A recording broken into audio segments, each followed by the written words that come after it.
লাউয়ের পাতা দিয়ে ইফতার, কখনো শুধু পানিতেই রোজা।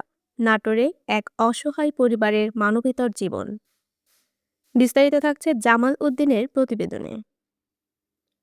নাটোরের নলডাঙ্গা উপজেলার পিপরুল ইউনিয়নের আছড়াখালী গ্রামে বসবাসরত এক অসহায় পরিবারের জীবন যেন দারিদ্র্যের নির্মম প্রতিচ্ছবি হয়ে উঠেছে। কখনো লাউয়ের পাতা সেদ্ধ করে, আবার কখনো শুধুই পানি খেয়ে সেহরি ও ইফতার করতে হচ্ছে তাদের। জানা যায়, প্রায় ২ বছর আগে দুর্ঘটনায় গুরুতর অসুস্থ হয়ে পড়েন পরিবারের একমাত্র উপার্জনক্ষম ব্যক্তি জহুরুল ইসলাম।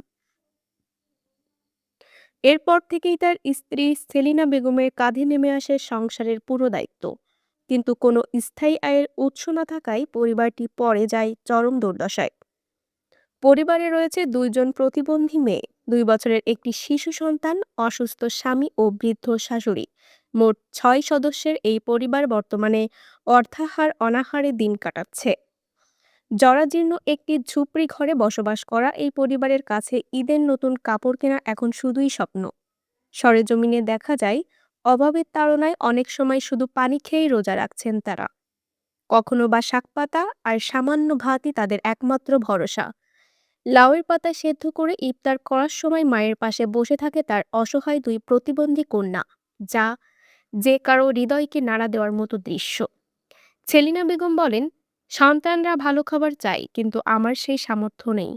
অনেক সময় শুধু পানি বা শাকপাতা দিয়েই সেহরি ইফতার করি।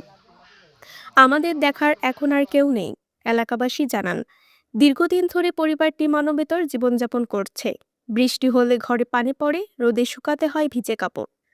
তাদের সহায়তায় এখনো তেমন কোনো কার্যকর উদ্যোগ নেওয়া হয়নি। অসহায় এই পরিবারটি সরকারের পাশাপাশি সমাজের বিত্তমান মানুষের সহায়তা কামনা করেছে। সামান্য সহযোগিতায় ফিরিয়ে দিতে পারে তাদের বেঁচে থাকার আশা। আরও বিস্তারিত জানতে চোখ রাখুন জাতীয় দৈনিক অভয়নগর পত্রিকায়।